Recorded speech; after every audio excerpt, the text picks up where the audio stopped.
the rear view mirror. You got to go pedal to the metal if you want to find that spot at Worlds, and we're into Champion Select for game number 1. And we've seen teams, not have strong regular seasons and still make the run through the gauntlet, put on good performances at Worlds. A lot of people talk about Cloud9 and Miracle. The miracle through the gauntlet with reverse sweep after reverse sweep after reverse sweep. That was a team that was not supposed to make Worlds, and yet they did. So, for TSM, for Echo Fox, for really everyone in the gauntlet, they're looking at this as a chance at redemption, right? A chance to wipe the slate clean. Because if you can have a great gauntlet, make it to Worlds, perform on that international stage, everyone forgets about whatever else happened during the regular season. If you had a crap record throughout the regular season and you make it to semifinals and Worlds, that record will never be remembered by anyone forever. No one will care for any reason. This is your chance for absolution. This is your chance to redefine exactly what you're all about. And let's see how they go about it this time. With Akali, Zillion, and Urgot banned away by Echo Fox, TSM are going to remove the Braum, the Olaf, and the Kindred from the table, paying extra special attention over there to Dardoch, who has been one of the big key players for Echo Fox. Yeah, definitely the case. And I think a lot of people definitely are a bit worried about Bjergsen on those assassins. So taking away the Akali from him, I think makes a lot of sense. Varus going to loss, certainly his most comfortable AD. Going to be interesting to see if we just get a lot of Kai'Sa, because when you look at the Echo Fox TSM series in the semifinals, it was 5 straight Kai'Sa games, I do believe, actually from Sven. Or no, actually 1, he did not play Kai'Sa. So he did actually mix it up. I'm thinking of perhaps a different series. But either way, certainly has had a very high priority on the Kai'Sa. It was against 100 Thieves that they had the 5 straight Kai'Sa games. Well, this game, we're going to see TSM rock the Xayah Rakan in the bottom lane. Ever since they came out, these two have been a duo that's been very strong down there, especially for a long-standing duo like Sven and Mithy as players. Getting this kind of inbuilt synergy could go a long way for TSM. Yeah, it certainly could, and I think it can be a very, very powerful pick here. May mean they want to try to play a little bit more around bottom lane, a little bit more around the power down there, but it has not been one of the most common picks for them. Only 2 plays on that Xayah for Sven this split, compared to the 13 Kai'Sa games he has amassed. We're going to see Echo Fox respond with the Morgana, which is one of those picks that can really shut down what Rakan wants to do. Use the Black Shield, block that big engage. Yeah, it definitely can, and it's so scary because as you go in for that grand entrance, if you actually catch him with the binding, you have the Varus ultimate to follow up. There is a tremendous amount of CC and lockdown there, so there is potential for that Rakan to just get straight up killed if he botches the engage, or if Smoothie is able to anticipate that and catch him with a binding. And we've seen Smoothie do a lot of good anticipations, a lot of good reactions as a support player. His Tahm Kench saves in particular have been pretty on point and have been a pretty important part of his team finding successes. We're going to see TSM respond to the solo lane pick of a Ryze for Echo Fox by picking up their top laner with Aatrox for Hanzo. Yeah, very small chance it could be flexed elsewhere, but certainly expecting it to be up in that top lane, as you say. Urgot was banned out. Aatrox is back in the rotation in some of the other leagues. We have been seeing quite a bit of it in the LPL. No longer some in the LCK. Yeah, exactly. No longer perm ban, and it kind of went from super OP where everyone was playing it to then it got nerfed, no one played it, and then people were like, oh, hey, wait, it's actually still good. And they started playing it again. So we're on that stage of the cycle, but there are a lot of answers you can go, even just along the tank route. Poppy is one that a lot of people do like because that steadfast presence. You can, kind of interrupt his dashes. You can deal a lot of damage to him and kind of be more of that tanky utility style of play that just kind of holds even with him. Or you can look for more aggressive plays. We've seen counter picks come out in the past. Things like the Fiora match up very well 1v1 if you want to go for more of aggressive picks. We have seen Quinn even recently into the Aatrox in competitive play, which is much more of a risky pick, but again, something you can do. And especially when you've got Hauntzer going up against Huni. I mean, we've heard Hauntzer talk before about this matchup and how he thinks he's just capable of taking Huni down like that. And we know that Huni knows that Huni is good.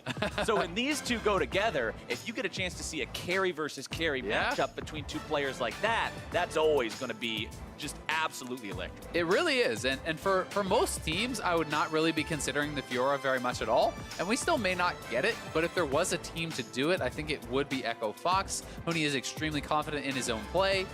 This is a guy who I'd heard a lot of back when Aatrox was first coming out and actually practicing some of these counters and being the one to kind of popularize the Fiora, though it was actually, I believe, Optic who brought it out first on stage, the Fiora into Aatrox matchup, I think against CLG, if I can recall correctly. But either way, certainly some potential there. All right, now Syndra locked in for TSM.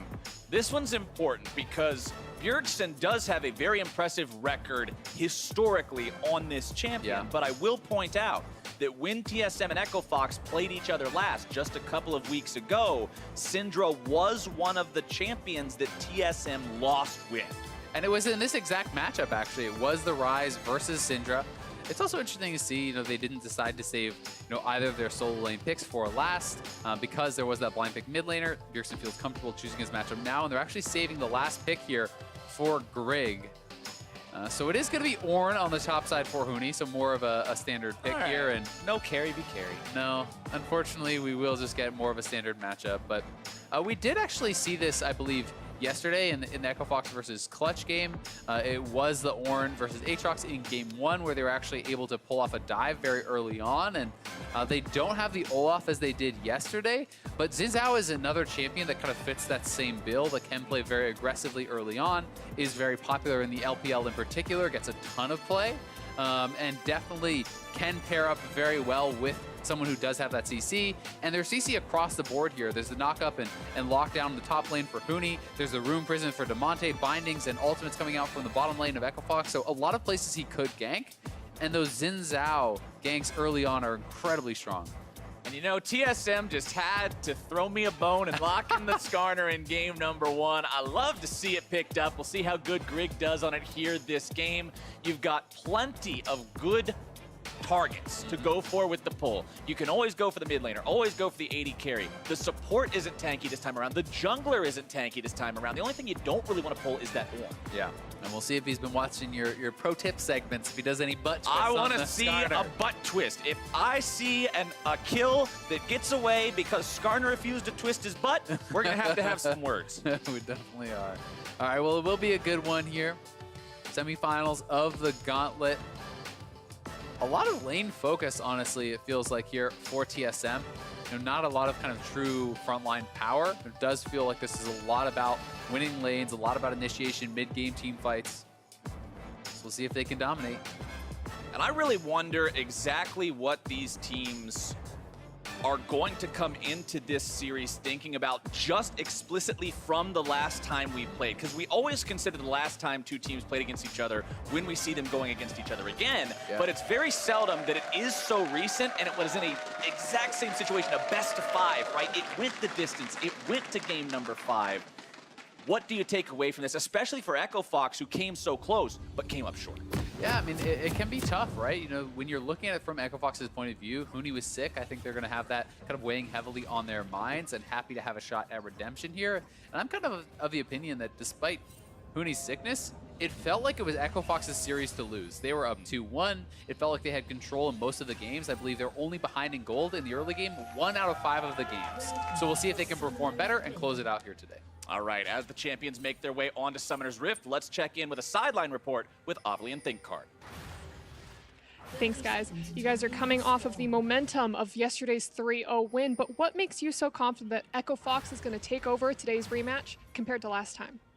Well, in our best of 5 against TSM in quarters, Huni was sick. We didn't have the best practice leading up to it, so we do feel like we're at a stronger form right now, and we feel like just all together we're playing better. So I expect this series to be more competitive for us and show that we're a more respected team than our performance in quarters.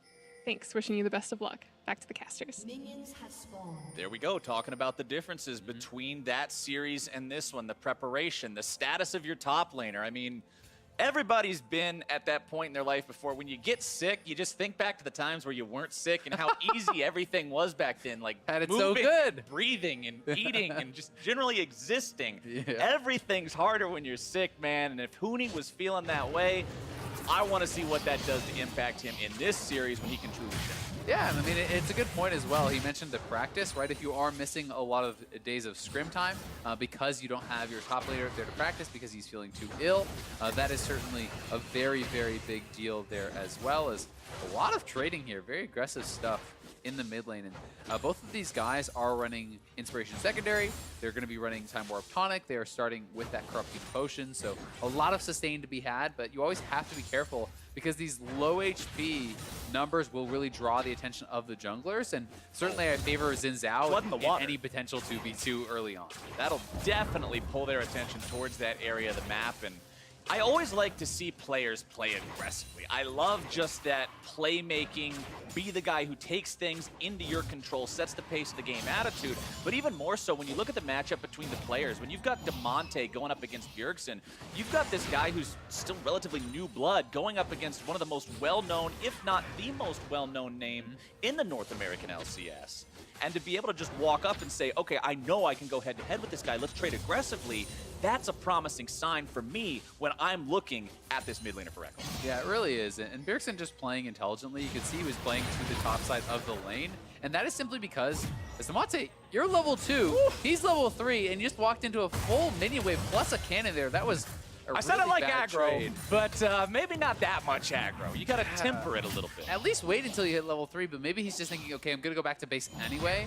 But likely doesn't have a good buy yet, so definitely not what you want to see happen there if you are an Echo Fox fan or Demonte. But you know, the ward on the bottom side, it was actually a ward by bot lane, spotted Dardoch going up to Scuttle, which meant Bjergsen then placed the top side of that lane, which then means he avoids any potential gank. So these little things really do make a big difference, and so much of this professional game comes down to vision control. Dardoch trying to steal away some of these Krugs from Brig.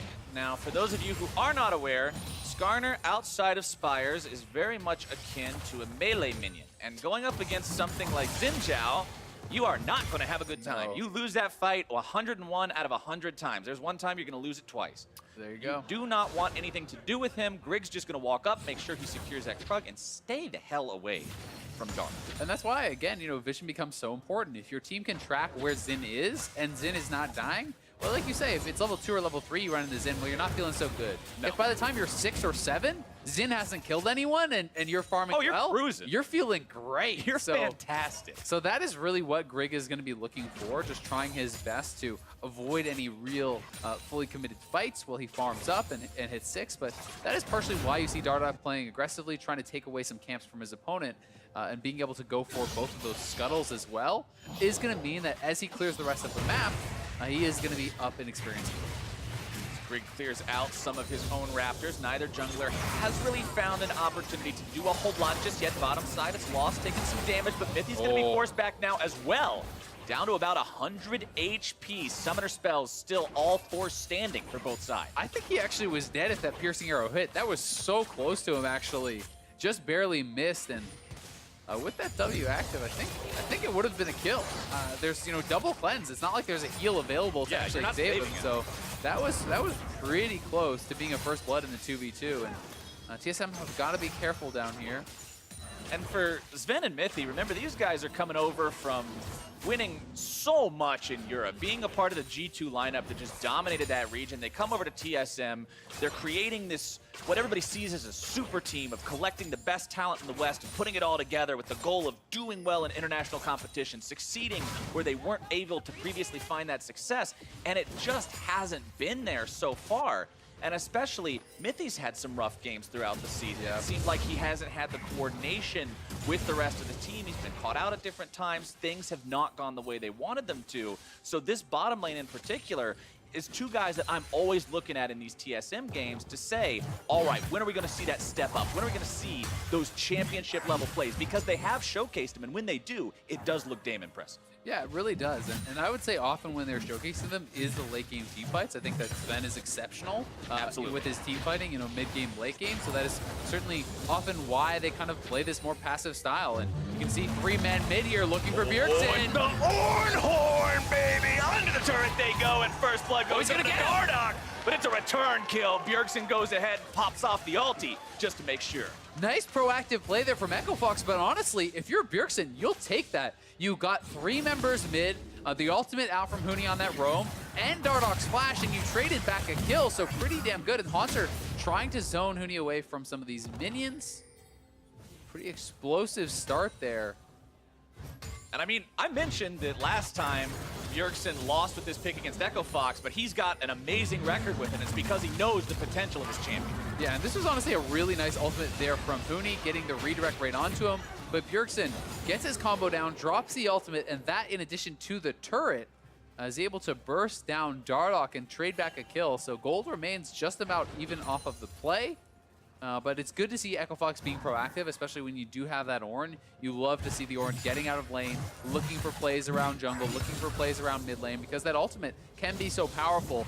And you're not really going to need it for the 1v1 against Aatrox, where it's very unlikely you will be getting a solo kill here. I mean, why would you be looking to go into a real 1v1 against him? Anyway, Demonte trying to go in now with the portal.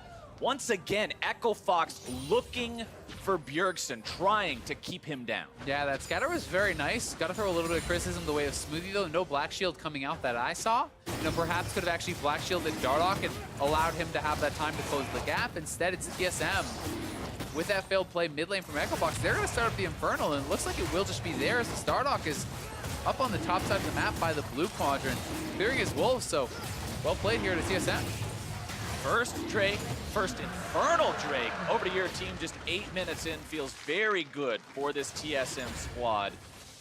In game number 1, when these two teams played in the quarterfinals, actually, it was a big fight that broke out around the first Drake that set Echo Fox behind for the majority of that first game. And obviously, they learned their lesson from last time. This is what I'm talking about, adaptations. Even though it's an Infernal Drake, man, that thing looks juicy. You want to get in there. You want to fight for that, but there was no way they were going to get in. Nobody tried to do anything. Concede it and move on.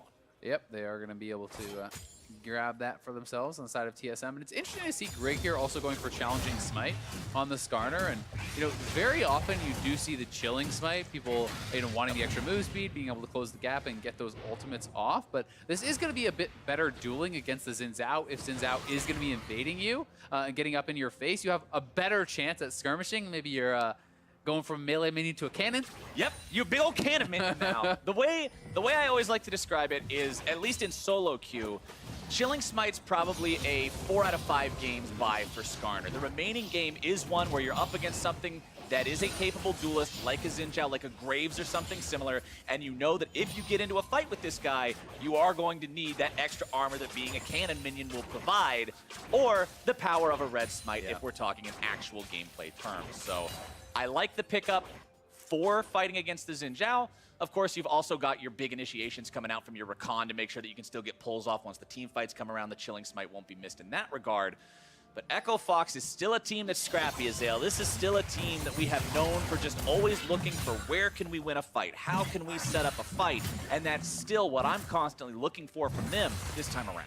Yeah, and they have been trying to find those fights, but as the observers were just showing us, the vision has been very, very good for TSM. I mean, there was a ward in the far brush in the lane, so Dardoch couldn't go for a lane gank. There was a ward in tri-brush, so he can't come from that approach. They have the scuttle control, so he can't come through the river. There's nowhere that he can go to actually get down to that bottom lane, because they were looking to actually combo with Smoothie and Lost now that they have hit level 6. If you can hit the Varus ultimate into a Binding, into a Xin Zhao, into a Morgana ultimate, there's so much. You're dead before that sentence is done, man. Exactly.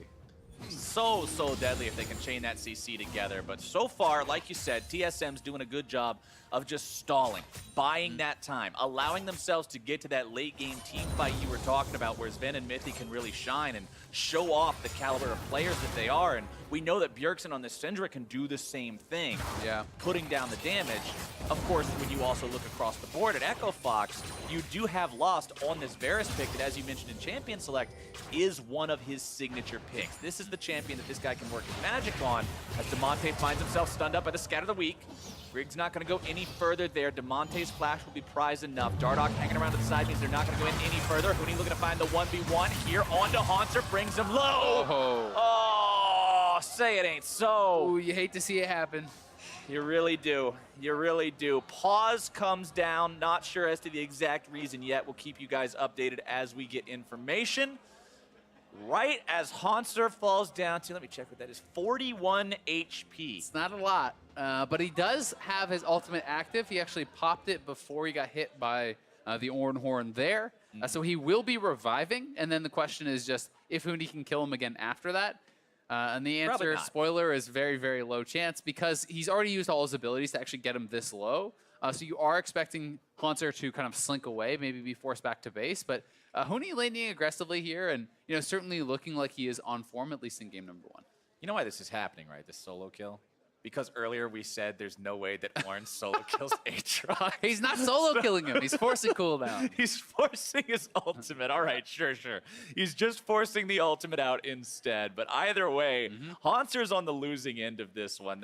He'll likely be downed into that pseudo Guardian Angel form when the game does resume. But if you look at the state of the rest of the game, jungle farm pretty much dead even, which, as you mentioned earlier, does favor Grig on the Skarner as he's going to scale. He'll be able to do more in the fights later.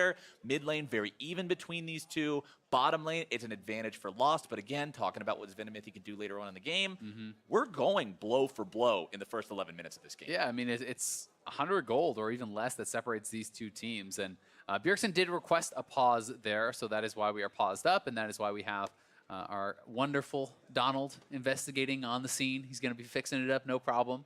But hopefully we'll be able to get back into it very quickly, and hopefully there's no major issues.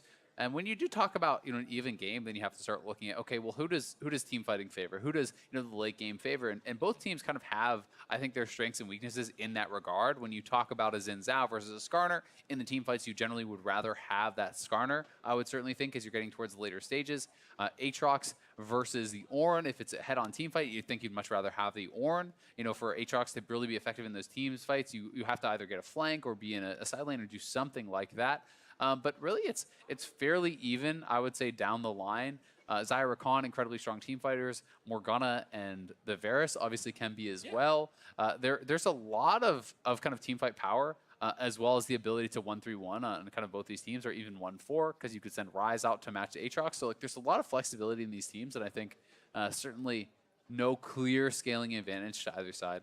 And I'm going to keep my eyes especially on Smoothie as we get into these big team fights, because once again, we're going to approach this from the point of view of someone who only plays one champion.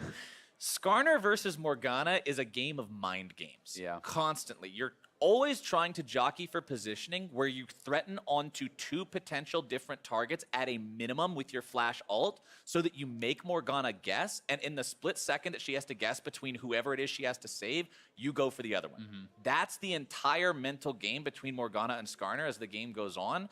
And Smoothie, I applauded him earlier during Champion Select, saying, I've seen this guy come in with clutch saves on picks like Tom Kench, doing things to keep teammates alive when otherwise they're dead to rights. And this game, it's his responsibility to make sure he's shielding those value targets and keeping them away from Grig's ult. And I would say if it was just the Skarner that he had to worry about, then hey, you should expect him to get it more times than not. Yeah. But when there's also the Recon Engage, when there's also Scatter the Weak, when there's magic damage that can be coming through to actually break that up, it becomes very, very difficult. Because as you say, yeah, Skarner can be flashing forward, as Mithy can be ult engaging on someone else, as Bjergsen is hitting a Scatter the Weak and one-shotting someone else. It becomes very, very difficult. And you can say, oh, well, just Black Shield early. But that's going to get broken by one spell here from the Syndra. So certainly a lot to think about here for Smoothie. And I think that Morgana is a very, very strong pick in the 2 versus 2. But we'll see if he can actually find that effectiveness in the team fighting, because that comes down more to how he's able to play it out. Quick update for you guys. We'll be getting back into game here in just a couple of minutes. The issues are being resolved pretty quickly from what I'm being told, so it shouldn't be too much longer before we are back on Summoner's Rift, getting this game going once more. But we talked about Smoothie. We talked about the junglers a little bit. We talked about the top laners because, of course, where they're sitting. But now I want to talk about the mid laners, because I want to go back to what we were discussing earlier when I brought up Bjergsen and the Syndra and the fact that he lost on this champion in the last series against Echo Fox in the quarterfinals. And when I was rewatching this series and I was just sort of trying to look at trends and why things were happening and how they seemed similar, Bjergsen won on champions that he had autonomy with. He won on Irelia twice, and he won on LeBlanc. Champions that don't need anybody to hang around and protect them, support them, do anything. The champions he lost with were Syndra and Azir, which, although they can make plays on their own, are specifically more vulnerable than something like LeBlanc or Irelia when left alone. And so what I want to see from this series, from TSM, is if you're going to put Bjergsen on a pick where he can potentially be vulnerable, do not allow him to fall into one of those positions of vulnerability. Yeah, I definitely think it's a really good point. And if you can protect Bjergsen on this Syndra, he will reward you with those proactive plays later on. He will find stuns. He will zero people out. I mean, it's his most played champion is 59 plays before this game. Almost a 70% win rate. 69.5% win rate is in pretty pro ridiculous. Play. Yeah, I mean, you don't hit those numbers in solo queue. yeah, at least I don't. I don't he hit does. those. No, yeah, okay, yeah, maybe. All right, maybe Bjergsen does, but your average run-of-the-mill good player at League of Legends isn't even going to have those high of numbers. I mean, you have a 55 in something. That's a very solid win rate. Yeah, definitely, at least over a long number of games. But either way, you know, it is one of his most successful champions. It is one of his most comfortable champions, and you're putting Demonte, who is relatively inexperienced, up against Bjergsen, who has been considered by many to be the greatest player of all time in the NALCS. And not only that, he's on his best champ. Whew, it's a hard situation to be in, but Echo Fox are confident that they can be able to walk away with the win here. Like what we heard from ThinkCard when he was talking to Avali before the games. They think the preparation, the difference in the state of their top laner, multiple factors will contribute into making this series come out different than the last one, which, remember the last one, I mean, we're talking about the fact that Echo Fox lost it, but this wasn't a 3-0 TSM stomp. The shortest one was 28 minutes, the longest one was 38 minutes, and still it went the distance. It was a slugfest down to the very end, and now we're back into the game. 11 minutes, cresting 12 minutes now as we make our way in. Let's take another look at that fight that got interrupted top lane.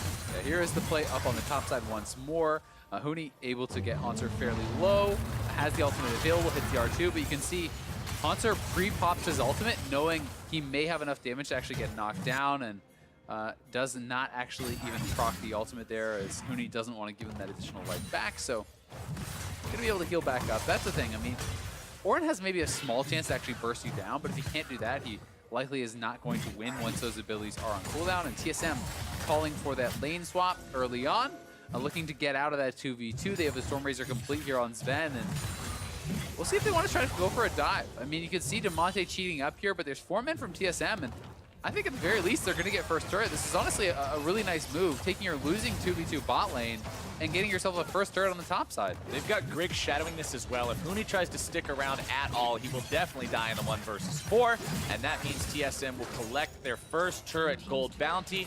Given that one over, brings them up to a nice little bit of a gold lead that will be mostly equalized by the return turret take in the bottom side from Echo Fox, but the first turret bonus is the advantage TSM walks away with at the end of the day. Grigg now onto the Rift Herald. Hopefully he doesn't make the same mistake Echo Fox made yesterday and forgets the eyeball on the ground. Yeah, that would be a little bit unlucky, but we'll see. If they can actually take the second turret, then Echo Fox certainly looking pretty good in this trade, and looks like they will be able to get it. So despite the fact that they give up first turret, they do get 2 for themselves. TSM grabbed the Rift Herald though, so there's an opportunity cost to that, but there is the potential to get a lot out of it as well, and they are now kind of collapsing here on the mid lane. 4 TSM members, they're going to look to try to bully down this mid lane. Flash ult available on both Mithy and Grigg. Grigg, no Predator just yet, is still waiting on that cooldown to come back up onto the boots. TSM just continuing to roam around as a squad, though. Push these lanes up, put themselves in a good spot, maintain priority, and make Echo Fox answer. When you're up against a scrappy team like this, when you're up against guys who are always looking to force the fights, just make them play around objectives instead. Honestly, really nice job here from TSM. They do end up getting the mid lane turret. I would prize that pretty highly, and they're going to move it over onto this dragon. So pretty good objective play. The gold is basically dead even. TSM's only real advantage has been that dragon. Oh, the TP's coming in from Huni, though, behind TSM. This is going to be a big team fight. That's 4 hit by the first part of the Horn. It's going to be 3 knocked out by the second. The root comes through. It's a lot of damage going in onto TSM right now, but can Echo Fox follow it up? Haunter onto the front line, going to be taken very low, but Bjergsen has bursted Huni. It's a 1 for 0, plus a Drake going the way of TSM. Yeah, Huni, it just felt like he really wanted to get something there. He's already committed the ultimate, committed a TP. The dragon was gone, and it looked like the rest of his team was trying to back up. But Huni is going forward. He goes down while Haunter just gets to use that ultimate to come right back up. And TSM is already pushing on the bottom side as well. Really making some nice moves around the map. At the same time, Echo Fox does a good job answering. They're saying, all right, the fight went bad. We lost a guy, we lost a Drake, whatever, regroup, see what we can take. There you go. Go middle, find that turret. It's still going to be 3 turrets to 3 overall. Echo Fox does a good job at answering TSM's objective game in that respect, but this fight just doesn't work. Yeah, here is the TP from Huni one more time. The engage is good, but you can see Echo Fox is not really fully committing to it. Demonte was chasing over to Grig, and then look at the rest of Echo Fox. It looks like they're backing off, right? Like this 3-man squad is moving out as Huni is going in, so some poor communication and coordination there from Echo Fox in the team fight, and TSM simply turns on Huni, bursts him down, and then is able to get out. And while the gold is very, very close, not a big deal on either side, it is TSM with 2 dragons to 0. One of those being Infernal, one of those being Ocean. More damage, more regeneration. Serve TSM pretty well as time goes on. And you also have to take in consideration the fact that not only did they get those 2 dragons to 0, they got it with a bottom lane that was losing. So that kind of just means they have outmaneuvered their opponents across the map, and certainly you're going to be happy, I think, about their position from here. That being said, Echo Fox still has easily the potential to win a team fight and you know, flip this game on its head. Especially with items coming online now. Both AD carries have had their first item done for a while. You've got the Luden's Echo on the Syndra, meaning the burst is that much scarier than it's normally going to be. Still stacking the Archangel Staff into the Seraph's Embrace for Demonte's Rise. He's up to 500 out of 750 on those stacks. Black Cleaver also done for Haunter, means that Aatrox's big first scary bruiser item is done. He's moving on to the second one with Caulfield's Warhammer in the inventory. As the gold still only stays 600 apart, Azael. That's kind of what we were talking about with, yeah, TSM's doing a good job outmaneuvering their opponents, but it's also Echo Fox doing a good job answering those maneuvers. Even if they aren't the ones in the driver's seat, they're responding appropriately to those movements. Yeah, they really have been, but here they are again. TSM is collapsing, though. Monster once again going to lose the passive, getting value out of it every time so far. Grig's going to be in some trouble, isolated around multiple Echo Fox members, does get taken down. Moss grabbing the kill credit. Now it's Huni onto the front line, looking to find even more. He retreats as TSM's counterattack reigns true, and Huni's on the ground once more. Sven grabs the kill. Yeah, the trade of kills there. Grig for Huni is, it looked like it was going to be a heavily Echo Fox favored fight, but the collapse came in from TSM, and once again, Huni kind of segments himself from the rest of the team. Bjergsen kind of cutting off that angle for Echo Fox to follow up on Huni's fight. Means that they get another kill there. And Huni is fairly squishy at this point of the game, 2 magic damage, because he has built, you know, the Iceborne, he has built Tabbies, there's no Zero HP, there's no MR on that. Just has a little bit from this Catalyst, and here it is one more time. Dardoch and Huni want to go for the play on Haunter, but Haunter's ultimate really has been getting so much value, as you called out, bringing up that revive. Drake does get focused down, but Sven flashing over the wall, committing to this play.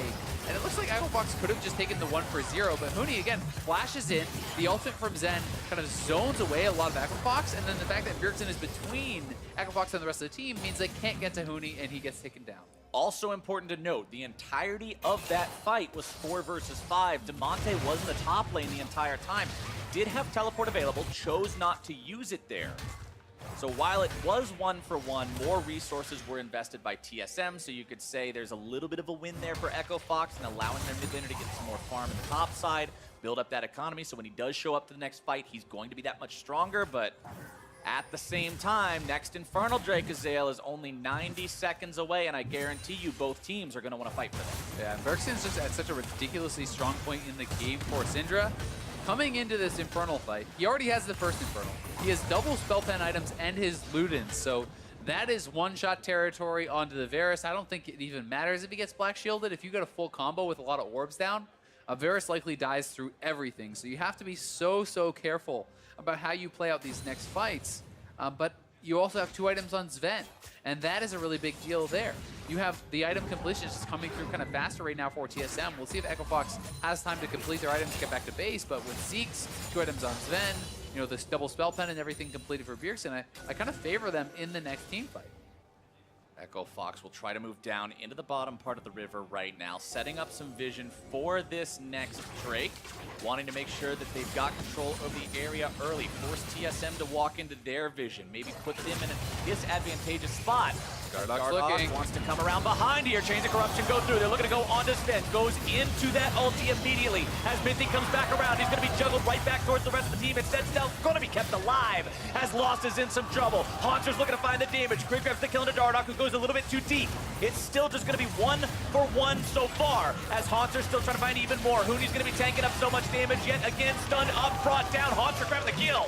And TSM makes it 2-for-1. Yeah, they get 2-for-1 there. Both summoners are off of Loss as well, as Bjergsen just blows the ultimate on Hooney to knock him down. As we said, no MR really purchased up for him just yet. And now it's TSM who can look to make the move onto the Dragon, but Xbox are trying to control space in the air. They're trying to get time for Dardoch and Hooney to arrive to the scene. Giving up double Infernal to a fed Syndra would be bad news.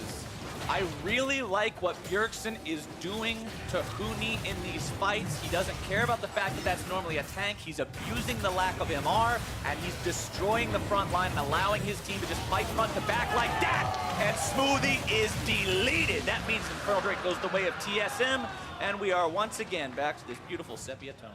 We are back to a pause here, but TSM in full control now. Double Infernal really is a huge advantage here, especially when you are looking at these damage dealing characters. You have a DPS top laner with the Aatrox. You have, this is kind of assassin mid laner. Yes, it is a mage, but essentially the way it works is similar to assassin, because if you can get past the damage threshold of a one combo, I kill you before you move. Exactly. You become so much stronger. Like, being able to 100% someone is ridiculously better than being able to 80% or 90%. And with double Spell Pen, with the Ludens, with double Infernal, Bjergsen likely is going to hit those sorts of numbers. And it's also part of the reason he could attack Hooney here, who hasn't built any flat MR. He's facing up against a lot of flat Spell Pen here from Bjergsen. And Bjergsen has just been able to kind of execute the tanks.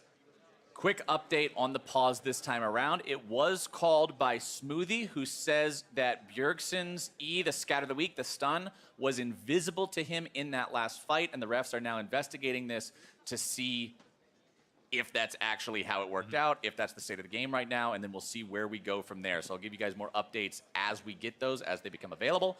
But right now, this game is starting to look more and more in the favor of TSM. They've got a couple thousand gold lead. They've controlled every Drake so far. Yes, the turrets are close. Yes, the kills aren't just running away quite yet. But it just seems like Hooney's over-aggression is punished every single time by TSM. Yeah, I mean, honestly, the team just doesn't really look on the same page when you see that Hooney is kind of moving forward. Oftentimes the team has been moving backward, or the team has not been ready to kind of follow up on any potential engage from him, which to me speaks more about kind of mismanaged communication and poor communication than it does about, individually they're messing up. It's more just, okay, hey, maybe those Hooney engages are great if everyone is expecting it and everyone is flashing forward and everyone is following up, but when that doesn't happen, you're just throwing away your life. All right, well, we should have a replay here in just a second of Smoothie's last death against Bjergsen and up against that Scatter the Weak that he said is experiencing a visual error. So let's take one more look at that. Yeah, so here we have those balls out on the ground, and there is the Scatter the Weak. Obviously, we can see that on the Observer client. Doesn't mean that he can necessarily see it on his own client, and we do have the ability to actually see what it was like from his point of view. So the refs will be investigating that to make sure that it was what's on his screen, not just what we're seeing. But very clearly there to us, you could see the orbs on the ground. Scatter the Weak hits him. He gets exploded by a very fed Syndra. Which, of course, leads us to 2 Infernal Drakes for TSM. And when you're considering a gold lead, you've always got to count the Infernal Drakes as an extra bonus on top of what's already there. And I always just think that anytime there's an assassin or a Syndra or a burst sort of champion, they're worth multiplicatively more because, again, of hitting those certain thresholds where you can one It's a yes or no, right? Exactly. And that becomes so scary for Echo Fox. And honestly, even if Smoothie doesn't go down there, perhaps he's able to back off, but I don't think they have really any chance of actually challenging for that dragon because Dardoch and Hooney still weren't out on the map. You don't have a smite. You're down a member, and very likely not going to really be able to contest there. That being said, miracle steals have happened. Yep. It's always been a thing before. It'll always be a thing in the future. And one thing I'm also going to point out now, if you look at the inventories, Hooney still has 0 magic resistance. It looks like he is itemizing towards magic resistance next. He has a Kindle Gem, he has a Ruby Crystal that could be built into a Spectre's Cow, he could be going for a Spirit Visage there. There's a lot of options.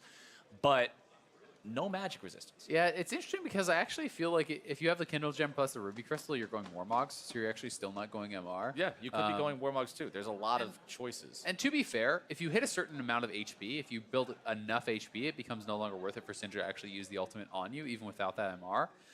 But I would have expected from this situation to see him complete his Abyssal, right? Like, that's why you have the Catalyst. You pick up some flat MR. Even just one Null Magic Mantle, the 450 gold there, counters so much of the resistances, the flat pen that comes through, because that's 25 MR. For the Oblivion Orb plus the Sorcerer's Shoes, that's like 2,600 gold for 30 flat pen, or you could spend 450 for 25 MR. Right, you're negating a ton of what it is, and at the end of the day, it feels like there's a lot more value in that than grabbing another Ruby Crystal. For sure. I completely agree that he should be at least grabbing that up to deal with some of the bursts that Bjergsen has been putting down. But we have a lot of items that are going to be pretty quickly coming through for Echo Fox. Once we have Lost on the Rage Blade, that is going to really kind of ramp up his damage. That, in addition to the Blade of the Ruined King, is going to be helping him to punch through a lot of the HP that Skarner in particular has built up. But that is where it comes down to, Mithy and Grig and those sorts of guys putting pressure onto Lost and not allowing him to kind of just be a turret, right? Threatening the engage, making him back up, and kind of making him play scared in the team fight can significantly reduce the amount of damage that he's actually able to do.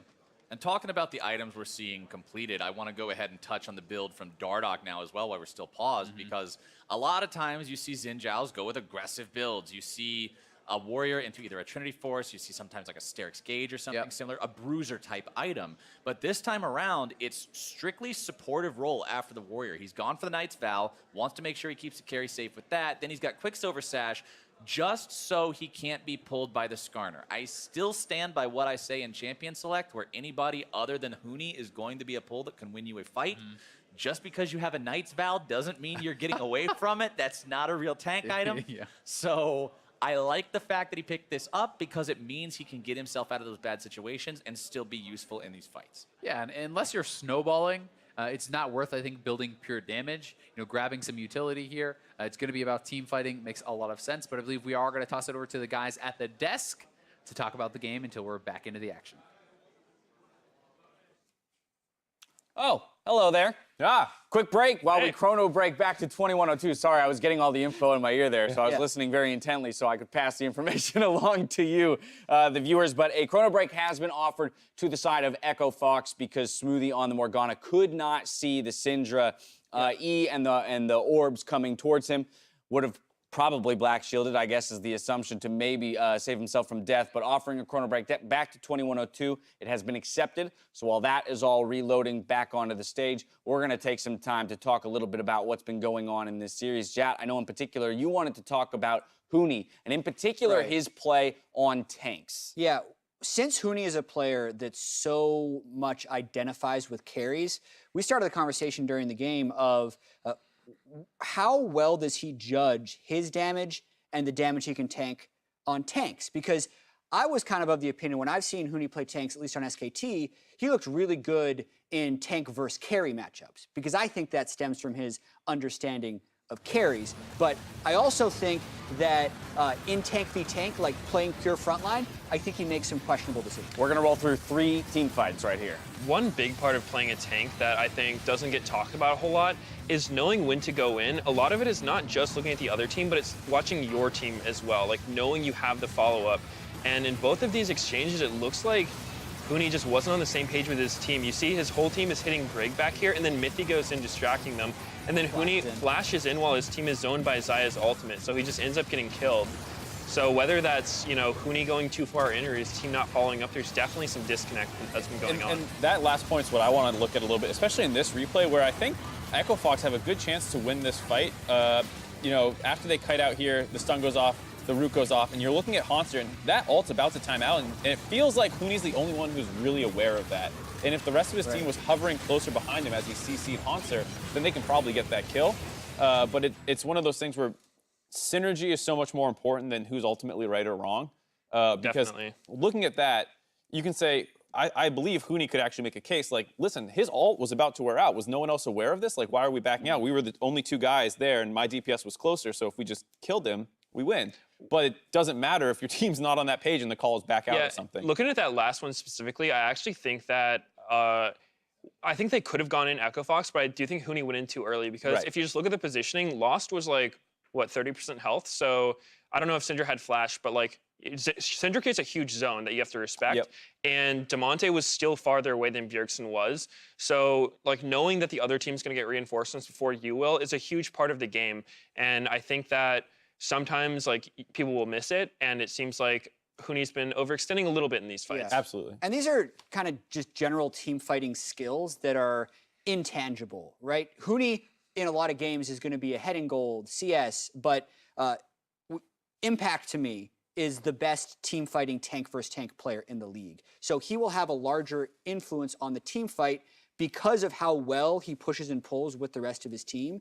And in this game, even though Aatrox isn't a pure tank, I would argue that Hauntzer's had a much larger effect on frontlining in team fights with how much damage he's been able to soak with his ultimate while not dying. Whereas even if Huni's making like good initiation plays, getting out a lot of damage, he's not pushing and pulling, he's just pushing. Right, I think that's a great example in the second replay we saw where Grig wrapped around the side. He identified Grig as the more threatening target and actually used his E on him as opposed to getting ready to use it on Haunzer so they could chain CC and kill Grig. But then after they get that first kill, it feels like he's in, we're winning the fight mode. In the meantime, Damonte was up on the top side, never collapsing on that fight. So even after you kill one, it's still a 4v4. Yeah, I do think that Echo Fox has this like go, go, go mentality, which, you know, it's good. Aggression's great, but it needs to be balanced out with a little bit of like reservation sometimes, knowing when you shouldn't pull the trigger. Yeah, I mean, we talked specifically, you know, about Huni and a bit about yesterday, his performance in the lane against Solo, both, you know, in a tank versus carry matchup, playing against an Aatrox there, but also playing both sides of the Urgot matchup. I mean, he's definitely at the moment charged with, it seems, you know, the role of understanding, well, multiple roles, right? You know, in terms of like the tank version of a top laner, the carry version of top laner, and then the matchups across, you know, all of that. And so I guess my question to you guys is, you know, is Echo Fox as well with this knowledge putting him in the best position to succeed? Are you suggesting that there's an adjustment to be made to make Huni more successful if he has certain deficiencies when playing tank champions? I don't know if I would.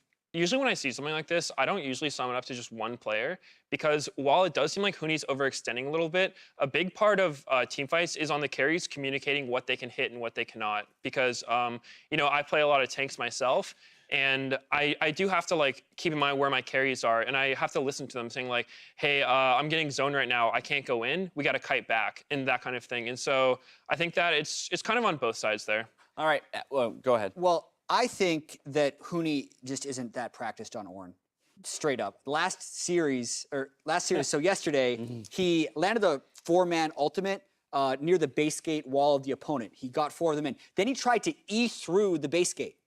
That doesn't work. Maybe he thought he could break the terrain. With terrain. Maybe he thought it was a, you know, mind fart and he just hit right into the thing. But I've seen him do a lot of this on Ornn even last year. Like, he actually pridefully said after he played Ornn in an LCS game and messed up 90% of his Ornn ultimates, he's like, oh yeah, second time Ornn, by the way. Right? He's so confident that he can play everything, and he's so good at carries, he needs to be able to have, like, he only have so many hours in a day. He doesn't put that many hours in on tanks, so I think it shows when they pull it out on stage. Well, and even yesterday, he's kind of getting some reinforcement where he played the Ornn Aatrox matchup. They smashed it, and then 20 minutes later into the game, he's in a side lane versus the Aatrox getting a solo kill, and it's like, okay, that's probably going to make you think you're really ready to play this matchup, but then you play it in a closer game, you play it where the enemy mid laner is a Syndra who's pretty strong, and suddenly you're starting to play too far forward because you're not 2K gold up. Yeah, one point you mentioned that I really like, and I don't know if it always gets touched on, is every pro player wants to think they can play every champion. Like, if you ask someone, hey, can you play this? Like, if someone asks me, like, Midas, can you play Lee Sin? I'll be like, I know what the champion does. Like, I've won an ARAM with him before, but like, you've won a Worlds game with him people before. like, sure, maybe you can have a good laning phase, maybe you know your champion, but like, to really know how to play it, to master your champion, you need to know everything, not just the lane, not just how to carry one ahead. You have to know like how to use all my abilities every matchup, how much damage I can deal, how much I can take, and those mastery levels just come with lots and lots of games. So I think that people aren't always the best at self-evaluating how good they are. Well, and there's a difference between like, I know what the champion does and I know how to execute on it, and like the knowledge level being almost instinctual versus like, yeah, if I can look at this play and know what I should have done and what buttons I should have pressed versus on like the Lee Sin topic, Sven Skaren this weekend, right, with that, you know, kind of intuitive play with the, you know, ward flash kick.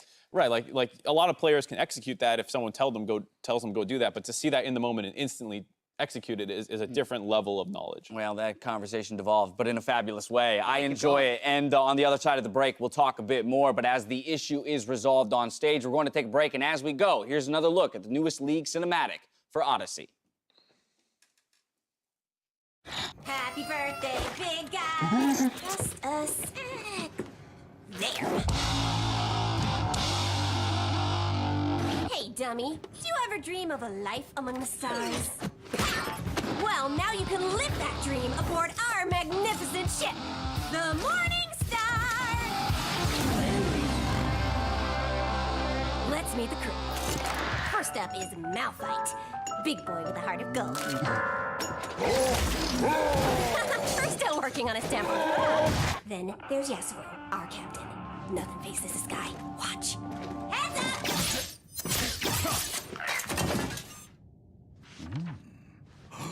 And finally, me. Jinx, your trusty pilot. I also like exploding stuff!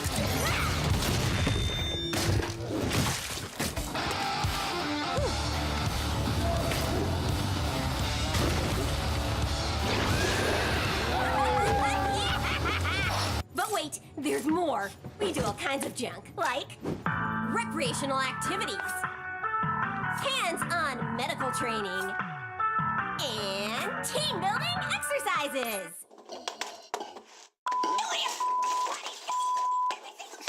Oh, here's the best part. This beautiful and psychotic assassin wants to annihilate our entire crew. Here's a little message you left us. You took what is mine. I will find her, and I... So cool. So, consider this your invite to join the greatest crew in the galaxy. The only question now is what are you waiting for? No, come on! No.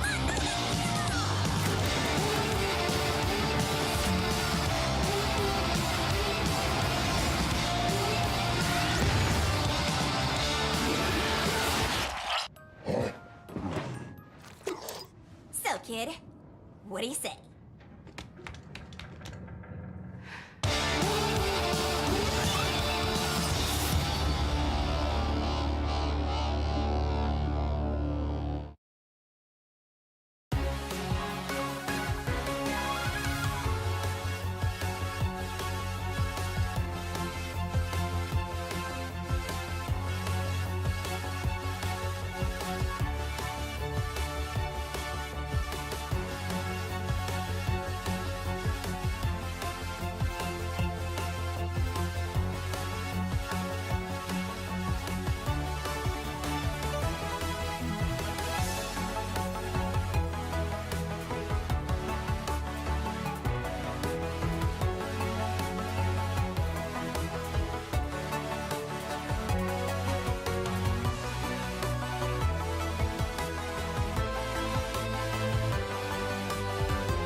Welcome back to the NALCS. We're currently attempting to chrono break the game between Echo Fox and TSM. So while that continues to load up, we want to kind of get a refresher on the game state. We had some good discussion about individuals within the game and some, some conversation around tank play. But as we narrow our focus back into the game as it is in its most recency, pretty even game. Kind of posturing around this this dragon. How do we feel both of these teams have performed up to this state? I actually think this has been a much better series so far. I mean, it's very early on in it, but what we've seen has been a much better series than the quarterfinal matchup that they played, where I think both teams are actually playing fairly well. I still think, obviously there's things to improve. We talked a lot about Huni, but for the most part, these teams are playing their comps and the macro game around them well. I do think that so far from what I've seen, as I was saying earlier, I expected Bjergsen to kind of outperform his counterpart in Echo Fox, and it kind of seems like that's going on because if you look at the amount of pressure that each team has gotten, Echo Fox has been pressuring mid quite hard, but even on that first gank where they invested a top lane roam and a jungler's flash, they were only able to get a trade kill with Syndra. And then also on the second gank, Syndra was able to survive a 3-man gank without flash, so just a lot of good plays coming on. And then Demonte, did a very, very conservative flash when he saw Skarner for the first time. So I think a mid advantage definitely going TSM's way. Yeah, and I think that TSM has been a little bit more proactive, but that's not to say that Echo Fox has been slouches in reacting to it. So there was a sequence in this game when TSM lane swapped that we're going to pull up and kind of break through. It was about a 2.5-minute sequence that we thought was actually very well played. So this starts with just normal trading in top lane. This is, I believe, after Huni had burned the ultimates between the two top laners, and TSM decides to swap. First thing, notice Huni's actually warded the lane brush in case that happens. A lot of times you'll see that AD carry support come up and get a kill. That doesn't happen here, and a lot more happens. Right, and I think what's interesting to note about this one as well was TSM did a similar lane swap in that quarterfinal matchup, but they did it at a time where Echo Fox's bot lane was still in lane and pushed up to the turret, and they got such a massive tempo advantage, it cost them thousands of gold. Here, they do it at a time where both bot lanes have recalled at the same time, so this swap doesn't get quite countered out quite as instantly, and Echo Fox instead have to go for a trade where the tempo is relatively even. TSM are actually a little bit ahead, so after they take this turret, they say, okay, let's go for the next objective up on the top side, and they start focusing down on the Rift Herald. Right, TSM takes Rift, but Echo Fox recognizes that they will take Rift, and they do a couple of clever things here as well. So notice how Demonte is cheating to the right, so he's going to his strong side of the map, and we don't catch it on camera here, but Smoothie actually tanked a turret shot so they wouldn't have to break off in between minion waves. That bought enough time for the next minion wave to get to turret, which is why they're actually able to get this turret down before Haunter could threaten anything. The really clever part of this play that I like is up until now, this is all fairly standard macro play, but I think it starts getting a little abnormal right now because at this point, usually both teams would recall to spend the gold that they've earned, but because there's a dragon spawning in 20 seconds, both teams actually opt to stay around. And now I would say that Echo Fox has the advantage coming into the situation because they're postured around the dragon first, and TSM kind of has to walk into them blind, which is always scary to do. What's nice, though, is that kind of down payment that they made with the Rift Herald is going to pay off because while Echo Fox is posturing around that dragon that's just spawning, they have complete vision control, TSM get mid priority and are able to drop the Rift Herald to actually take a turret here. And because now Echo Fox is forced out of the position that they were holding to go defend against the Rift Herald, now TSM can move in and actually start establishing their own vision. Alternatively, I think Echo Fox could have tried to go for Drake, but that's a risky play. Instead, they backed off, and then it's like, okay, well, we have teleport, so we're going to go for fight. Right, and so TSM in this situation, they were actually able to take a disadvantaged position, get a mid turret out of it, get the dragon, bait out a teleport, and get a kill out of all of this. So really a good play by TSM, taking not a lot and getting a lot out of it. Right. 2 turrets for each team, but TSM gets the dragon, as you mentioned, also getting that teleport and even a kill. So, I mean, by all accounts, a win for TSM, but both teams playing to a relatively high level when it comes to the understanding of what, strategies were available to them in the moment and then picking the optimal ones. Right, and I think that's kind of what we were saying, where it's like, this is a better looking series so far. These kinds of plays, sure, there's still some maybe you shouldn't have gone in here, maybe they're not all on the same page, but the fact that they're all thinking well about the game is good to see. Yeah, I'm glad we're able to talk about this kind of play because it's one of those things that when you're watching the game, you don't always notice why these things are happening, or like why the teams are doing what they're doing, because you know everyone can see that like TSM's bot lane went top, but it might not always be clear why they did that. And like a big reason for that is just to get out of laning phase. Usually, like if you have a bad top or bot matchup, sometimes you can just like send everyone to one lane if you have decent tempo for it. Tempo meaning like how fast can you push your waves, how fast can you like get to their turrets. So yeah, definitely some good macro play going on there. Yeah, and that sends the game into a little bit of chaos, because when TSM did that lane swap, not only did they dodge laning phase, but they accelerated the pace of the game. There were so many turrets traded. I mean, after the Drake happened, we saw yet another turret trade where Fox took mid tier 1, TSM took bot tier 1. So now they're in a situation with 7 turrets in the game being down, Drake no longer up for another 6 minutes at 14 minutes. We had that discussion of what do you do next, which I like the discussion we had, and you can say what TSM ended up doing next and what they try to do next, but that's not a situation you're often put in, where that many turrets are down, Drake is completely gone, and you're just kind of ready to go. And now, who would you say has the advantage with a more open map? Because there is like, you know, a closed map situation where all the turrets are up and it's a very long laning phase, and there's more of an open map situation where like the tier 1s, the tier 2s start falling. And so in this game, who would you say has an advantage? I think for me, I often look at the team that has the more globals or the better like laning 1-3-1 matchups. So like Syndra Fizz is like, okay, there's no globals, but if you put Fizz in the side lane and Syndra in a side lane, like give me the Fizz side, please. Right. And like I kind of feel that way with Ryze, but I don't think Echo Fox has found a way to manipulate the map to set up side lane plays with the Ryze. Yeah, I'd want to get your opinion on this too, because my answer would be, from a comp perspective, I do like Echo Fox. They have a better long-range initiator than one of their side lanes, and also Ryze side lanes much better than Syndra, especially when the lanes are long. But because they're lacking vision control, that can get turned around on them, because this was your point actually. TSM can ward up an opponent's side of the jungle and group invade, so they don't have to be isolated in side lanes. Right, and so I think those are all good points, and I would actually agree that I think Echo Fox, based on their team composition, does have a slight edge, because the Ornn ultimate is the big one. Ornn ultimate is such a good catch tool, and if you're against champs that have lots of mobility like Ezreal, LeBlanc, it's not that punishing. But if you're playing Syndra, you're playing Xayah, you have to invest some really big cooldowns to avoid that Ornn ult, whether it's Flash or Xayah ult. These are like 2+ minute cooldowns for an Ornn ult, which I think Huni's just stacking a lot of CDR, so he can just keep ulting. Yeah. And that will probably lead to a lot of catches for Echo Fox, which will then pressure TSM, feeling like they have to group, and they're going to feel very scared spreading out at all. That gives Echo Fox a lot more leeway to like split push with Ryze. They feel pretty comfortable. They can just farm up, look for picks, and TSM's going to feel a lot more pressure, in my opinion. Let's go one level deeper then, because I find this interesting, the idea that if we're indexing or we have more confidence in the composition put forth by Echo Fox at this stage of the game, what about the players and teams piloting those compositions? Because we talk about, you know, Huni not looking the most proficient on Ornn, right? Not awful. I'm sure he could, you know, he can execute on an ultimate catch in a side lane.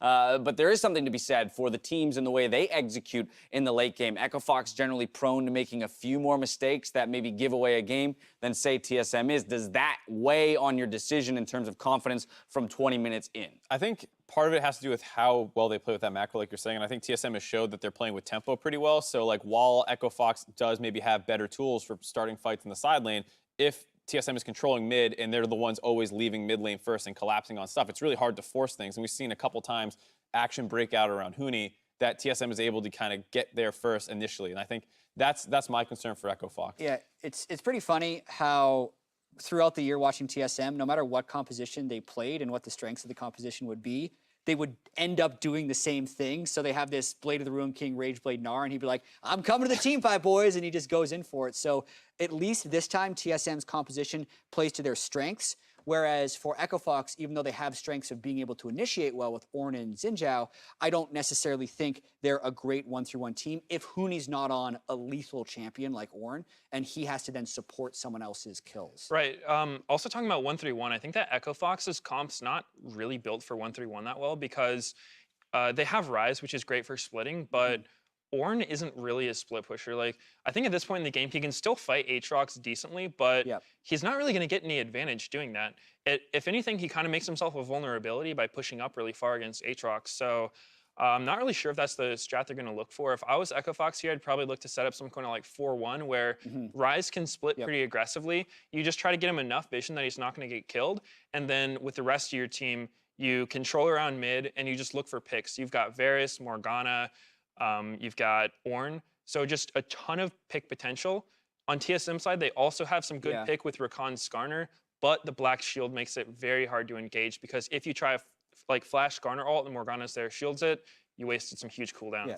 It would be great if we could get the team comms up on the screen as well, so the viewers might have a better chance of following Hopefully we along. can work on that. Because I want to talk about this. If it's a 4v4, there's a chance that TSM has much better initiation, right? They have the Syndra in a group situation, and they have the Xayah Rakan. So yes, Echo Fox is good in a 4-1, but I want to find a way for Echo Fox to get anyone who's not Aatrox in a side lane, because I think that's when they make their play. If they can ever push the 1-3-1 enough that Bjerg has to go solo lane, that's when I think they need to collapse, because I think 4v4 is actually really scary. Right. Well, I think both teams have really strong initiation tools. Whoever kind of gets there first and has vision control should be the one to get the advantage. And I think what's happened a couple of times is Echo Fox actually makes the first play well, but then they get too ambitious and they kind of trade back. So there's been a number of times where they find the first kill in the fight, and then Dardoch dies a little bit, and then Huni keeps going in, and he dies as well. And I think if they can be a little bit more controlled, I actually like what I've seen out of Echo Fox's decision making. It's just that they always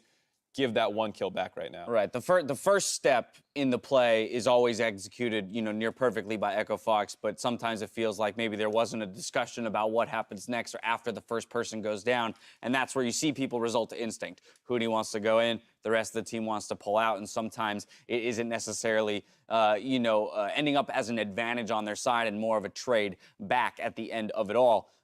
What, if anything, though, have we learned now that we've got the compositions up on the screen, in terms of the way that the teams are approaching playing against each other? Again, we had the discussion about, do you attack Huni, or are we worried about that mid lane, Damonte against Bjergsen, and which champions might fall in favor of those champions? Midos, did you like the double cleanse from the TSM bot lane? It's interesting to see that because it's actually what Echo Fox's bot lane ran against TSM when they lost that game 5 in the last series. And I definitely understand the thought process behind it. It's like, hey, Varus Morgana's got a lot of CC. Cleanse is good against CC. And they can't kill us. Yeah, and I mean, that is a fair point, but at the same time, you have to look at the cost. Losing like heal and ignite on your bot lane makes you so much less threatening. Like, you have a lot less offensive power because you're taking cleanse. It's a very reactive thing to do. So it seems like TSM's kind of just playing with the idea of like, all right, we're just gonna like take this game to late. It seems like they're kind of planning for late game from the very beginning. Like, we saw with the way Grig played, it's very TSM-esque the way they're playing. It's very controlled, slow, going for the objectives, the dragons, the herald, and just working toward scaling up for late game. What I will say about the double cleanse is it doesn't feel so bad against Echo Fox, who doesn't really play through their bot lane right now. So you saw all the jungle resources seem to be spent more on the top side, and so the concern when you have this kind of like double cleanse is like, okay, they're hard to like all in with our first round of spells, but we have pressure on the bot lane and we use that. And I don't think they really did. Part of that goes to TSM swapping out of the lane as soon as they could, because they probably knew they didn't want to keep fighting. But it is something where consistently it feels like fights are breaking out around either Haunter and Huni or Bjergsen and Damonte. And so if you're saying we're focusing on late game because we're TSM and it doesn't feel like Echo Fox plays to their bot lane, I can see the logic there. Yeah, I heard the Chrono Break was successful. It was successful. Players are getting ready and readying up on stage, so we won't send it out there until they're ready to go. I'm wondering if the Zillion ban is causing these Chrono Breaks. We'll look into that. All right.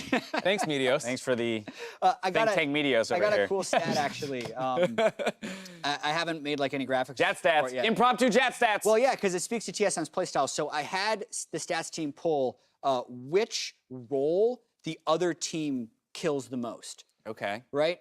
The impetus for this, I was watching an IG game and they kept killing support. I'm like, wow, they must kill the support like a higher percentage of time than most teams. When compared to other teams in the LCS, TSM kills the enemy mid laner and AD carry substantially less than everyone else. So when they're generating kills, it's either on the support, the jungler, or the top laner. But is Which I thought was interesting. But is that because they're more reactive? So they're killing the person who's engaging, which is generally jungler or support. This is the beginning or top of the discussion, laner, right? Versus killing backliners who you would be diving or trying to kill if you're the aggressor. That is really interesting, and I think there's probably a lot of factors that play a part in it. One thing that, like the first thing that stood out to me is that I think TSM plays a very controlled game. They aren't the kind of team that's going to be just like diving you super hard. They don't play those champions, and it's not really their style. They're more of the team that they play the really strong backline comps. They usually fight front to back, meaning once you've killed their carries, the fight's probably long over before that point. Right. And a lot of it stems from camping on vision. Usually the first person to check vision is going to be the jungler or the support, maybe a top laner if he's grouped. But usually you're not having your Syndra just go, hey, they might be in this bush, I'm going to check it out. So... Right, and if you're playing front-to-back team fight, it's like, oh, there's the tank, 5v5, we kill the tank, we won the team fight, and then usually the carries back off, and you don't get a chance to ever kill them. So sorry, that was the stat from TSM's perspective. Yeah. They kill jungler and support more. Does that imply that Echo Fox kills mid and ADC more than anyone? Let me grab you it didn't. You for didn't you. check that. No, Okay, I wasn't sure if you had have pulled it. the I stat just on got both it. sides. Yeah, one All right, give me a how second. about this one? Here's Yeah. the brain teaser. Don't look too much Who on on my phone, Echo I'm gonna Fox get it. gets killed the most?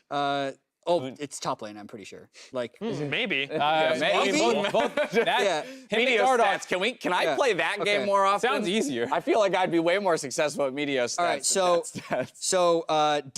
so kill percentage for Echo Fox. They kill the enemy jungler 24.9% of the time, That which makes is the sense. second highest in the league. Dardock's just aggro Optic all the kills time. the top lane jungler more, but it's actually somewhat similar, but they actually kill the enemy support almost never. Lowest percentage in the league.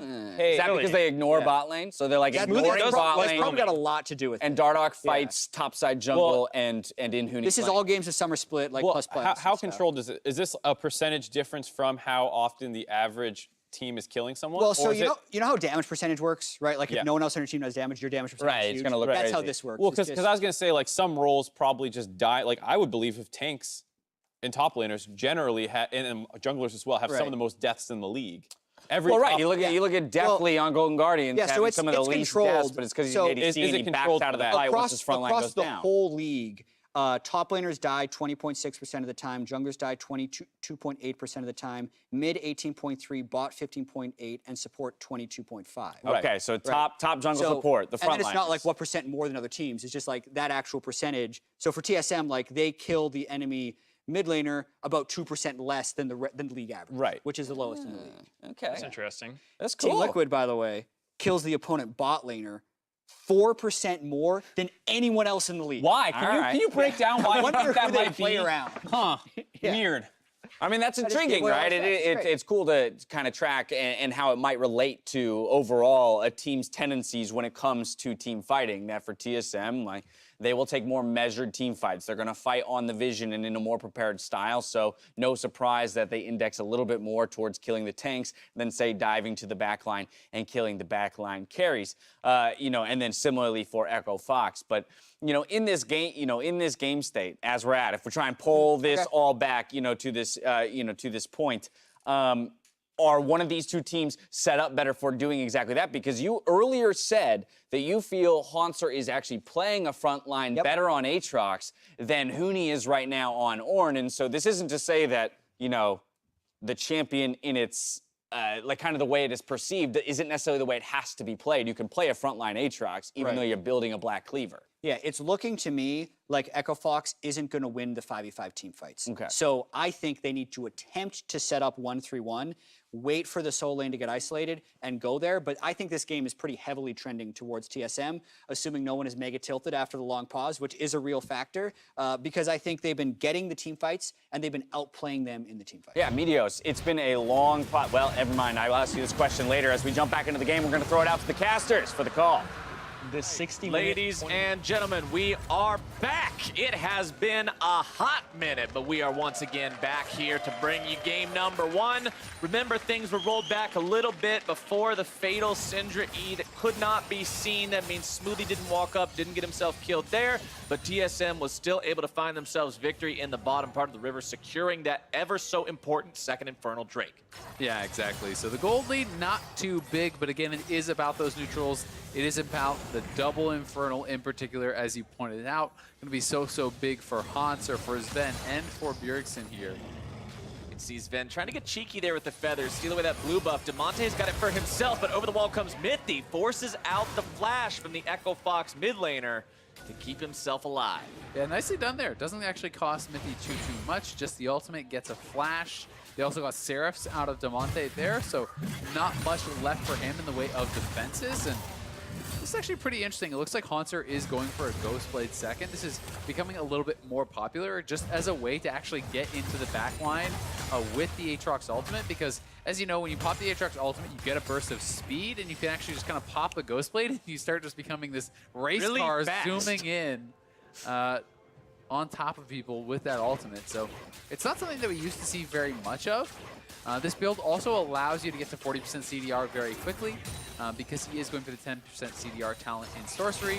You grab your Call Fields right after the Black Cleaver, boom, already 40%. You can start to spam it out, and can be pretty powerful. Once you hit 40% CDR on Aatrox, after the third Q hits, there's like 2 seconds before you can fire off the first Q again. So it's almost a constant Q dance coming out from this guy to make sure that that damage threat is never ending. And until Huni does have a Warmogs, as we were talking about earlier, one of those items he could be building with the Kindle Gem, you can see he didn't actually sell the refillable for a Ruby Crystal this time around, as happened last time. Instead, still just sitting on that Kindle Gem.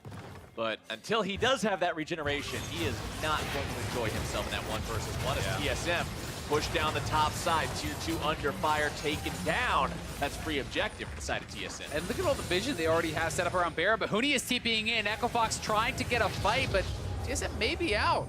Once again, Echo Fox want to go for this. Huni's still coming around from the side. Sends off the ultimate, doesn't manage to knock it back, and TSM are now separated, rooted up, and taken down. Mindy's the first one out of the picture. Smoothie gonna be in some trouble now. They're looking to save him away, but Haunter's still got the damage to dunk him right back down. Loss goes down too. Greg finds the kill onto him, but is he gonna be taken down in his own right? Yes, he will. Shutdown goes over to Demonte, but they lose Dardoch in the process. It's 3 dead on the side of Echo Fox. 2 for TSM. Yeah, critically, both junglers are dead, so I don't think they can actually go for the Baron here, but Huni hanging around, needs to make sure that they don't attempt it. It is +1 kills there, though, for Echo Fox, or rather for TSM, as Echo Fox tried to be the ones to get this engaged. Huni on the side looking for the ultimate, but it's Bjergsen and Grig. Nice timing on the scatter. Oh, he didn't get stunned at all. He just straight up did it way too early, then got Skarner ultimate. Missed the orange. On the other side, though, Haunter with a really nice combo. Good timing out of that stopwatch to actually burst down Smoothie. And yeah, in the initial play, I just assumed that he had actually gotten CC'd up, and that caused him to miss the Ornn redirect. Perhaps feeling some pressure to actually get it out earlier, though, because he knew the CC would be incoming. Either way, Huni not able to hit the engage there, and Haunter was caught on this ward. And Huni looks like was able to actually pick up a kill, and no, not quite. Now it's back to live. Oh, Huni again, 1 and 4 this game. It did cut out before he got the kill, but Haunter's dead, so I'm assuming he killed him in the brush there where we were in the last replay. Then we went to live, and we see Huni die, so I think he did at least... We're all over the place, man. He did at least get the kill on Haunter, and we may find that out from the next replay, but either way, yeah, Huni definitely having a tough time. And you can see on the side of your screen right now, in the quarterfinals match against TSM, he averaged 4 deaths per game. He's already up to 4 right now, and as the front line, you got to expect you're going to eat a few more shots by the end of the game. Yeah. And he needs to make sure that he's not dying senselessly. We've already talked about the communication this game, and I'm not going to say that Ornn shouldn't be putting himself out there on the front line to make sure that he's the one soaking all the damage, but I am going to say that they need to make a more coherent effort as a team because it's just not there so far. Yeah, exactly. It's, you know, it's not necessarily a problem to give up your life as long as what you were getting from that is greater than what you were losing, right? And the guys talked about it a lot on the desk, you know, the importance of having that synergy and being on the same page. It's often more important to do the right, like the wrong call together is better than to do the right call but be split up, right? So it's like, oh, okay, well, actually Huni shouldn't have engaged, so I'm just gonna back off. Well, you're giving up that free kill, whereas perhaps if you commit as a 5-man squad, you could make that work. You've always got the power of hope and friendship. There you go. The other time around, you're just watching your buddy throw himself into the balls of hell. Is question marking him? Yeah, you just drop a couple question marks and go back to farming. That's a solo queue way, but that's not the way that's going to get you a victory here in the Gauntlet. That's not the way that's going to punch your ticket to Worlds. That's not the way that's going to bring you back into a spot where you feel like you're in control in this game. Currently down 3,000 gold, down a turret, down 3 elemental drakes, with the next one spawning in 20 seconds. When does it become too much for Echo Fox? When does this start to break? As TSM now gets their jungler knocked up into the air, trying to make the play happen here. Dardoch, good job using the QSS, getting himself away from the Skarner. Damonte is already going to be bursted down. This is going to be big for TSM here, taking down one of the cannons from Echo Fox, as now they've got the opportunity to once more, Azael, seize the neutral objective, as Dardoch will be caught out here, has to flash away from the chains, getting over the wall with the blast cone, but TSM already gets the big game. Yeah, TSM really starting to feel like they're just in full control. Echo Fox are choosing these fights and losing them, as Damonte realm warps in and just gets deleted there. TSM could just head over to Baron. I think they're going to at least try to threaten it, maybe force out a response. Huni is in the area. At the very least, they can establish vision. And I talked about this in the beginning of the game, how the last time these guys played, it was a scrappy first Drake fight, that Echo Fox style that backfired and put them behind. In this game, it's happening again. The scrappy style is not working out, as now Echo Fox coming in looking to stop TSM. Huni's going to be taken very low. Into the pit they go. Baron Nashor secured by the side of TSM. They will lose their top laner, but now they're still trying to fight their way out of here. Damonte goes forward. Gonna be counterattacked. Minty's got a huge ult, and that's the team fighting Azael. That's the guys who are the kings of Europe, looking to bring it back here to NA and find that strength yet again. Greg manages to finish off the last of them, and Echo Fox's base is now going to find itself under siege. Yeah, they can just run it down. They're not going to go for the end, because you can see Bjergsen is going mid lane. They're going to try to press for 2 inhibitors here. 1 inhibitor in the top lane certainly going down. They could meet up with Bjergsen in that mid lane, try to go for that, but it looks like TSM 3-man squad actually want to try to end it anyway, so Bjergsen should have been with them. They may just get the 1 inhibitor turn and try to go back. They're just going for it. They don't even care. Dardoch is the only one up. He's going to be joined soon by Smoothie, but that's still only jungler and support. TSM looking to put the DPS into Dardoch. They'll get him in time. Sven goes unstoppable. Still going to be kept alive. Does get taken down. The binding isn't blocked, and Smoothie grabs the kill into Sven. TSM take down the mid lane inhibitor turret as they take their lead. A bit of a split call there, though, from TSM. It looked like the 3-man squad was calling to end the game, and Bjergsen is trying to push to get additional turrets in the mid lane. If he had been with them in that top lane, maybe they can actually end the game. There's a lot of AP on this Syndra. He would have done a ton of damage, but either way, TSM massively ahead after this play. This Mithy ult, keep your eyes on him in this fight. Yeah, Mithy definitely coming up big in this one. Did get bound up, and the Baron close to going down, but not quite able to get it. And then you can see as the re-engage was going to come across, Sven pulling backwards. Damonte gets the Banshee's Veil popped, and in goes Mithy, getting all the members there, and great with the flash in. Follow up. They get the ace and the Baron. So much off of that play. And you asked Flowers, when is it too much? Well, welcome to it. That's when it becomes too much. And you said, Azael, these men are team fighters. They prove themselves in the later stages of the game. And Mithy, right there. You look at games, you look at moments where they're won and lost, and a lot of times you can pinpoint specific instances that really were where a game was either turned or solidified for one team. And that was a solid damn ultimate. That was good. Yeah, no kidding. Mithy definitely coming up big there. And you have to look no further than the marksman's itemization to understand how big the difference in this game is now. Sven is on 4 items, and Lost is on 2.5. So feels he is bad, man. Massively Or feels good. behind. Yeah, Depending on the perception that you're looking at it from. I mean, if you're Sven, this is fantastic. If you're Lost, yeah, exactly. It's all about the perspective. As TSM are focusing in now on this bottom side. Last inhibitor turret still standing. They want to brute force this one down. They've got everybody hanging around here. They're still waiting for Hanser to show up. He's also trying to apply some pressure between the lanes, make sure he can bounce back and forth between bottom and mid as the inhibitor is open. Yeah, the Superminions are coming in the top. Hanser is going to press for this mid lane inhibitor. TSM just needs to keep the 4-man squad there, and Bjergsen, a lot of damage done on that combo. That was through Black Shield without him using his ultimate. And eventually, someone from Echo Fox has to go answer these super minions. There's only one Nexus turret, and it's already low, so TSM just need to play it slow and not get engaged on. TSM playing this one smart so far. They take down the final inhib turret. Bjergsen finds the damage on the Smoothie, forces him to go into stasis to keep himself alive. Ornalty comes through. Echo Fox's final defense begins here. They're able to find the route down onto the tank. The enemy team is still not going to be enough. Mithy's able to find knockouts onto 2. The CC is there. The damage will follow, and Echo Fox is done. TSM repeats what they did in the quarterfinals and takes game 1. A dominant game 1 victory here for TSM, close for the first 22-25 minutes. But one team fight in the top side. Echo Fox not able to get the engage. TSM went out on that fight, able to take it into the Baron, a clean ace, and that was a decisive victory from there. And I'm not going to sugarcoat it. Echo Fox needs to go backstage, and they need to get this coordination on the same page, because that game, they weren't even reading the same chapter. Everyone seemed like they weren't finding the same, they weren't even looking at the same situations the same way, and they really need to bring that together, because this is a team that we've seen work wonders and be very coordinated and pick those fights and set the tempo of the game. And this game, it just backfired every single time. It really did, and you said it, that has been their strength, right? They were supposed to be the skirmish team. They were supposed to be the team that finds those fights, that finds the 2v2s, the 3v3s, the individual outplays, and makes it work. It's not always been about this beautiful slow-paced macro style from them. It's about fighting, and if your fighting is not coordinated, is not on point, what does Echo Fox have? They have themselves a situation that they need to find a remedy for. And for now, on how Game 1 went the way of TSM, we're going to send things back over to the State Farm Analyst Desk. That's exactly right, Captain Flowers. Thank you very much. TSM coming away with the victory.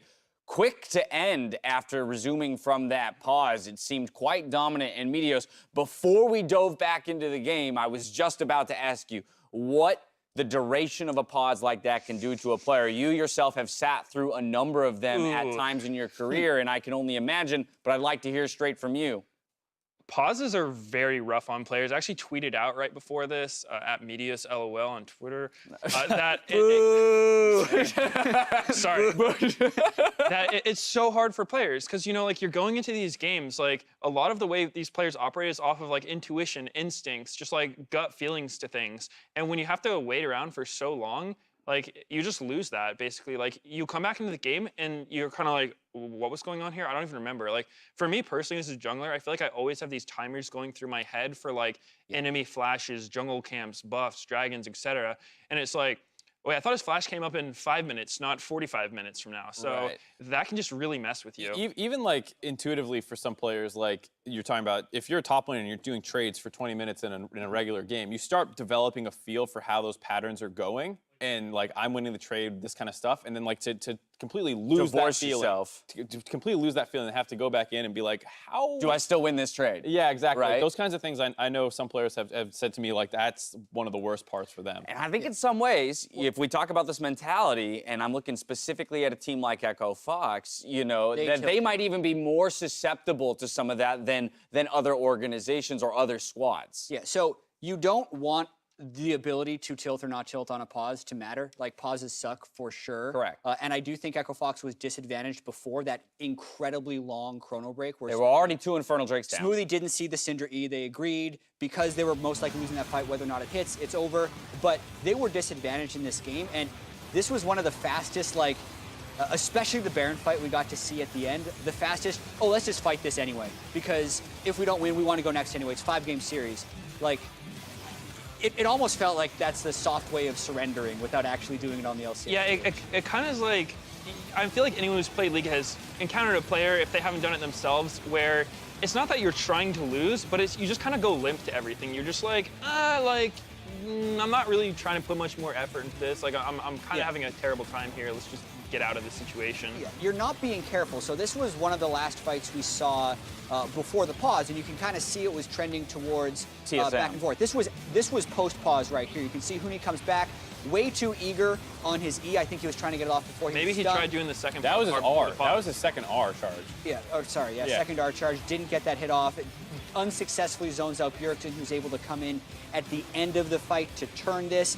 And there was only like 3 or 4 minutes more gameplay before this one is over. This is another fight they lost. But the biggest one was this one. They're already, Huni's basically 0 health. They don't have Baron, and they flash into this fight. This was the most tilted fight I think I've seen in a while. Yeah, definitely the case. I mean, even at the start of that fight, Huni just eat into all 5 members while they were doing the Baron to try and get something going. And you can definitely feel that this was a game that people are going to have to recenter themselves after. That's so hard as a player Yeah. because, like, you know, I've been in situations where, like, you can get pretty emotional playing, and it just sort of, like, takes a toll on the way you play. All your decisions get worse. So I really hope that's not the case because these two teams have practiced so hard for this. There's so much on the line that when there's technical difficulties, like, there's not really a good way to resolve them. It's unfortunate it happened, but both teams just have to try their best to recoup and keep playing. So, you know, now they're in that moment, right? The time between games for them to come together as a squad, right? The veterans or, you know, the leaders on the team need to step up and make sure that everybody else is returning to, you know, a state of normalcy and mental preparation when it comes to that second game. But I think that's where I'd like to focus then, because we did so much discussion on the state of the game leading up to the pause, and the pause, you know, and then following that, the game ended relatively quickly in TSM's favor. So let's refocus in on Game 2 and what should be done on the side of Echo Fox aside from mental preparation within the game to come away and actually extend this one to a 5-game series. I do think that the draft needs to be talked about a little bit for Echo Fox because while I don't think that their draft was terrible or anything like that, I do think that it could have been a lot better because, as you saw, they let Dardoch's champion pool get pinched pretty hard. He was on that Xin Zhao, and it's not that he played Xin Zhao badly or anything, but Xin Zhao is just not one of the better champions in the game right now. Like, they let him lose Graves and everything like that. Echo Fox has selected red side, so if that informs any of your analysis here moving into Game 2, go for it, Jet. Well, we have to note that this. I think they should try and use the counter pick for Huni, and that they should try and pick a jungler in the first 3 picks so it doesn't get super pinched. It's really tough though because top lane counter picks right now aren't that great. If the other team has Sion, what do you really do to generate a large advantage? I want them to do it. I just don't know how. Right. I mean, you saw them try and do that yesterday when they left up the Vayne top. Urgot. Please don't suggest that. I mean, you go back to Urgot. Yeah, that's what I was as long gonna as say. Urgot's available. TSM should ban Urgot. Right. Well, blue side, or they should first pick it. Well, that's what I was going to say. Yesterday, Echo Fox left it up so that the blue side could first pick it, and then they tried to counter pick it. With Cassio. Right, and then I was going to follow it up with, that didn't look super effective. I mean, they did win that game, but the Cassio got ahead, then fell back behind, then got back ahead, and, like, I think that was great against Clutch, but I'd be hesitant to see that working against TSM. Okay, so if there really are no counter pick options in the top lane, you're looking at, I guess, the mid lane for a counter pick, and then it's a matter of getting Damonte in a good position against Bjergsen, who has shown he can play anything from a Zillion to a carry Aurelia. I mean, it seems like his, you know, champion pool is so large and unpredictable, it'd be hard to set up, in a way, a comp that Damonte can counter pick with.